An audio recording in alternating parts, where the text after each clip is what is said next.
నా అన్వేషణను మాత్రం పిచ్చ కొట్టుడు కొట్టారు. అసలుకు ఎందుకు కొట్టారు? ఎక్కడ కొట్టారని తెలిస్తే మీరు మాత్రం నిజంగానే షాక్ అయిపోతారు. ఎందుకంటే నా అన్వేషణ హిందువుల మీద, హిందూ దేవుళ్ళ మీద అండ్ ఎక్కువ రేపులు చేసింది హిందువులని మామూలు మాటలు మాట్లాడలేదు.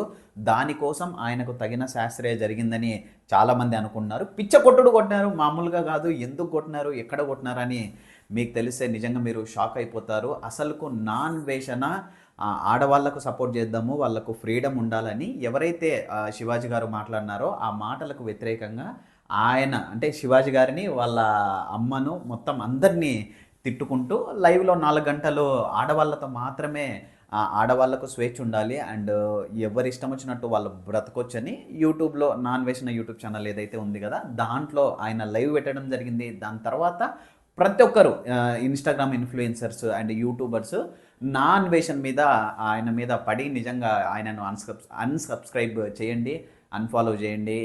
అప్పుడే ఆయనకు తెలుస్తుందని చాలామంది ఆయనను అటాక్ చేశారు. అందులో 95% వాళ్ళు ఎవరైతే బెట్టింగ్ యాప్స్ ప్రమోట్ చేశారో, ఎవరైతే ప్రిడిక్షన్స్ యాప్స్ ప్రమోట్ చేసి జనాలతో మంచిగుండి మీరు నా ఛానల్లోకొస్తే మీకు డబ్బులు ఇప్పిస్తామని చెప్పి మోసం చేసి అండ్ లోపల పోయిన తర్వాత వాళ్ళకు ఉండేదంతా అమ్ముకొని అప్పులయ్యి వాళ్ళ ప్రాణాలు తీసుకొని వాళ్ళ ఇంటి ఫ్యామిలీ మెంబర్స్ని అందరినీ రోడ్డుకు వేసుకున్నారు అండ్ నాశనం అయిపోయినారు చాలామంది దానిల వలన. అట్లాంటి వాళ్ళను నా అన్వేషణ తెలుసు కదా 2021 నుంచి ఆయన బెట్టింగ్ యాప్ల మీద పోరాడుతున్నాడు. బెట్టింగ్ యాప్లు అసలుకు ఎవరెవరైతే చేసినారో వాళ్ళందరినీ చాలా దారుణంగా మాట్లాడినారు. వాళ్లకు ఈరోజు టైం వచ్చింది. ఈరోజు టైం ఏంటంటే ఆయన హిందువుల దేవుళ్ళను సీతాదేవి గారిని అండ్ ద్రౌపది దేవి గారిని ఆయన మాట్లాడడం జరిగింది. వాళ్ళ మీద అఘాయిత్యాలు జరిగినాయని ఆయన ఏవైతే మాటలు మాట్లాడినారో పొరపాటున మాట్లాడినాడు. 100కు 100% ఆయన పొరపాటున మాట్లాడినారు. ఎందుకంటే ఏ గ్రంథంలో కూడా రాయలేదు సీతాదేవి గారికి,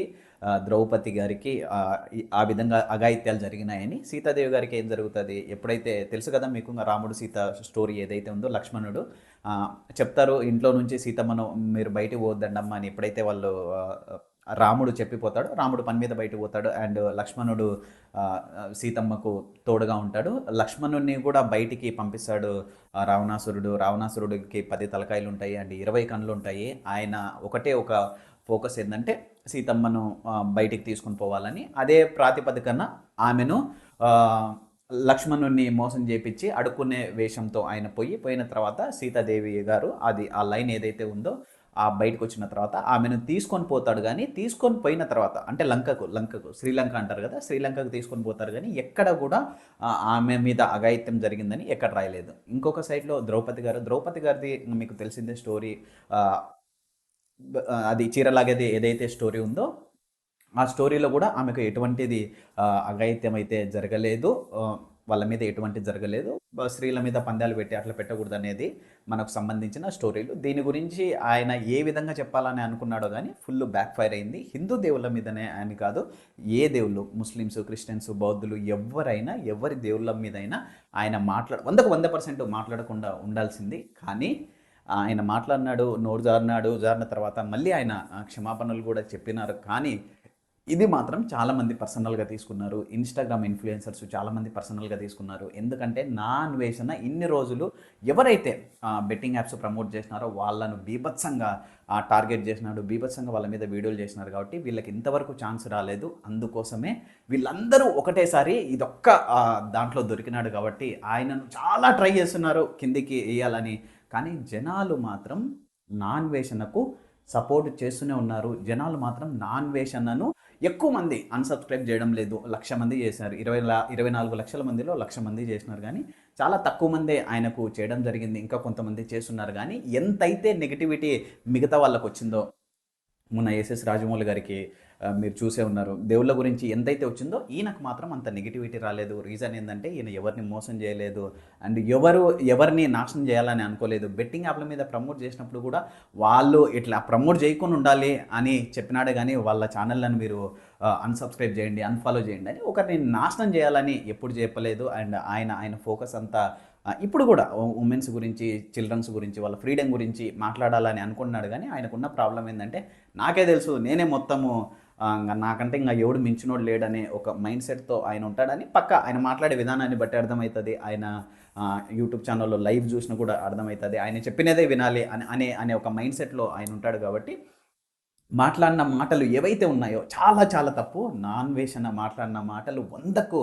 100% తప్పు. హిందూ దేవుళ్ళ మీద ఆ విధంగా మాట్లాడకూడదు. అండ్ హిందువులే ఎక్కువ రేప్ చేసినారని ఆయన ఎట్లా మాట్లాడతారు? ఇప్పుడు ఇండియాలో 80% హిందువులు ఉన్నారు అండ్ 15% ముస్లింలు ఉన్నారు, 3-4% క్రిస్టియన్స్ ఉన్నారు అండ్ 1% బౌద్ధులు ఉన్నారు అండ్ మిగతా కులాల వారు ఉన్నారు. దానికి సంబంధించి ఈయన ఎక్కువ మంది హిందువులే ఉన్నారు కాబట్టి ఎక్కువ మంది రేపులలో హిందువులే చేసినారని చెప్పిన మాట ఏదైతే ఉందో అది చాలా చాలా తప్పు.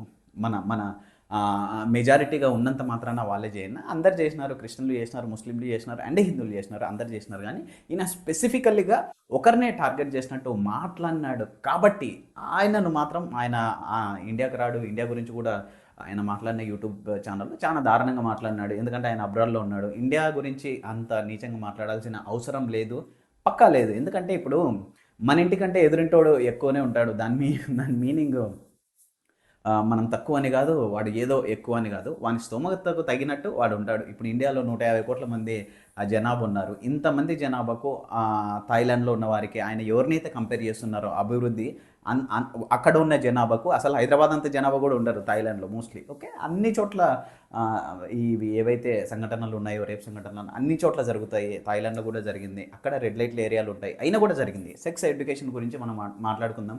సెక్స్ ఎడ్యుకేషన్ కంటే ముందు బేసిక్ ఎడ్యుకేషన్ ప్రతి ఒక్కరికి అవసరం. బేసిక్ ఎడ్యుకేషన్ ఉన్నప్పుడు మంచి ఏంది చెడేది అనేది అర్థమవుతుంది. దాంట్లో సెక్స్ ఎడ్యుకేషన్ యాడ్ చేసినప్పుడు అర్థమవుతుంది అసలు మగ ఆడవాళ్ళకి ఏంటి ఫీలింగ్స్ ఏంటి, వాళ్ళ ఆర్గన్స్ ఏంటి అండ్ మెన్స్ట్రువల్ ఏంటి, ప్రెగ్నెన్సీ ఏంటి, ప్రీ ప్రెగ్నెన్సీ ఏంటి, ఇంట్రా ప్రెగ్నెన్సీ ఏంటి, పోస్ట్ ప్రెగ్నెన్సీ ఏంటి, వచ్చినప్పుడు తీసుకోవాల్సిన జాగ్రత్తలు ఏంటివి అనేవి ఇవన్నీ తెలుస్తుంది. కానీ ఈయన ఏదో చెప్పాలని అనుకున్నాడు, టార్గెట్ అయినాడు. కానీ జనాలు ఈయనను సపోర్ట్ చేస్తున్నారు. మీరు సపోర్ట్ చేస్తున్నారా లేకుంటే మీరు అన్ఫాలో చేశారా? నేనైతే ఇంతవరకు మీరు ఒకరిని ఫాలో చేయండి, ఒకరిని అన్ఫాలో చేయండి అని ఇంతవరకు నేను చెప్పలేదు. రీజన్ ఏంటంటే ఎంతో భంగపోతే, ఇప్పుడు నేను యూట్యూబ్ ఛానల్ పెట్టినప్పటి నుంచి ప్లీజ్ సబ్స్క్రైబ్ చేయండి, ప్లీజ్ నన్ను ఫాలో చేయండి అని ఎంత అడుగుతున్నా కూడా ఎవరు చెయ్యరు. సబ్స్క్రైబ్ చేయాలన్నా, ఫాలో చేయాలన్నా వాళ్ళకి నచ్చాలి, వాళ్ళకి నచ్చిన కంటెంట్ ఇచ్చినప్పుడు మాత్రమే సపోర్ట్ చేస్తారు. కానీ ఒకరి గురించి చెప్పి వాళ్ళు ఇట్లా మాట్లాడినారు కాబట్టి మీరు సబ్స్క్రైబ్ చేయండి అని చెప్తే ఎవరు చెయ్యరు అనేది మాత్రం ఈరోజు కన్ఫర్మ్ అయింది. నాన్ వేషన్కు సపోర్ట్ పెరుగుతుంది. నాన్ వేషన్ మంచోడు, వీళ్ళందరూ పర్పస్ఫుల్గానే టార్గెట్ చేస్తున్నారు. ఆయన క్షమాపణలో చెప్పిన తర్వాత కూడా అని చాలామంది మాట్లాడుతున్నారు. దొరికితే పిచ్చ కొట్టుడు కొడతారు ఆయనను అని కూడా మాట్లాడుతున్నారు. అండ్ ఆయన మీద కేసులు పడతాయి. దేవుళ్ళ గురించి మాట్లాడకూడదు. దేవుళ్ళ గురించి మాట్లాడితే పక్క ఎవరి మీద అయినా కేసులు పడతాయి. ఎందుకంటే మనది సెక్యులర్ కంట్రీ, రిలీజియస్ కంట్రీ కాదు. పాకిస్తాన్ ఏదైతే ఉందో అది రిలీజియస్ కంట్రీ, అది ముస్లింకు సంబంధించిన కంట్రీ. మనది సెక్యులర్ కంట్రీ అండ్ మన సెక్యులర్ కంట్రీలో ప్రతి ఒక్క దేవుళ్ళను మనము మంచిగానే ఆరాధించాలి, పూజించాలి. ఎవరి రిలీజన్ వాళ్ళు రెస్పెక్ట్ చేయాలి. కానీ ఒక రిలీజన్ను టార్గెట్ చేసి ఆయన మాట్లాడిన మాటలు మాత్రం ఎవ్వరూ యాక్సెప్ట్ చేయలేరు. అంత దారుణంగా ఆయన మాట్లాడకుండా ఉండాల్సిందనేది నాకు కూడా పర్సనల్గా అనిపించింది. అండ్ దానికి సంబంధించి వీడియో కూడా నేను తీయడం జరిగింది. నేను మీకు జెన్యున్గా ఒక క్వశ్చన్ అడగాలని అనుకున్నారు. నాన్ వేషణ ఎప్పుడు చూసినా ప్రజలు బాగుండాలి, ప్రజల కోసమే ఏదైనా అనే మైండ్ సెట్తో ఉంటాడు ఆయన ఆ మైండ్ సెట్తో ఉండి ఆయన ఏం చేస్తాడు అనేది ఆయనకు ఒక క్యాల్కులేషన్ అనేది ఉండదు. పక్కా ఆయన 1కి 2 చేయాలని ట్రై చేస్తాడు. అండ్ ఇప్పుడు శివాజీ గారు చేసిన తప్పు ఏదైతే ఉందో, మహిళల గురించి, మహిళల వస్త్రాధరణ గురించి ఆయన మాట్లాడుతూ వాళ్ళ అమ్మనే ఏ విధంగా తిట్టినారో మీరు చూసినారు. ఓకే, ఆయన విధి విధానాలు అట్లుంటాయి. మరి అవి ఎందుకు ఉంటాయి, ఏంటి రీజను, ఈయన క్యారెక్టరే ఇదా అనేది ఇంకా మనము ఆలోచించుకోవాలి. కానీ 2 వైపులా ఆలోచించండి. ప్రతి ఒక్కరు తప్పు చేస్తారు, ప్రతి ఒక్కరు మాట్లాడతారు. అండ్ మీ ద్వారా ఆయన అంత స్థితికి పోయినాడు. ఆయనకు ఇప్పుడు ఒక 30 లక్షలు 40 లక్షల మంది సపోర్ట్ ఉండడం యూట్యూబ్లో, ఇన్స్టాగ్రామ్లో అండ్ ఫేస్బుక్లో not at all simple matter. అంత సింపుల్ మ్యాటర్ కాదు. ఒక్క మనిషి కూడా మనల్ని నమ్మి మనకు ఫాలో కొట్టాలన్నా, సబ్స్క్రైబ్ కొట్టాలన్నా అసలుకు నాట్ ఎ సింపుల్ మ్యాటర్. ఆడవాళ్ళకు స్వేచ్ఛ ఉండాలని ఆయన ఏదైతే మాట్లాడుతున్నాడో 100కు 100% కరెక్ట్.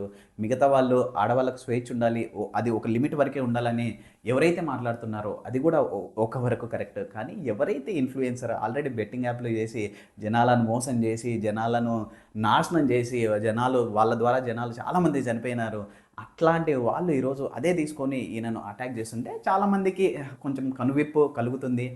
మీకేమనిపిస్తుంది? ఓవరాల్గా నాన్ వేషణ మంచోడా చెడ్డోడా? మీరు అన్ఫాలో, అన్సబ్స్క్రైబ్ చేశారా లేకుంటే ఇంకా కంటిన్యూ చేస్తున్నారా? చేస్తుంటే ఎందుకు చేస్తున్నారో కామెంట్ రూపంలో తెలియజేయండి. మీకు నచ్చితే, నా కంటెంట్ నచ్చితే ప్లీజ్ లైక్ చేయండి. సబ్స్క్రైబ్ చేసుకోకపోతే ప్లీజ్ సబ్స్క్రైబ్ చేసుకోండి. ఇన్స్టాగ్రామ్ నాది వాయిస్ ఆఫ్ మికీ కూడా ఉంది. ప్లీజ్ సపోర్ట్ చేయండి. Thank you very much. Have a nice day.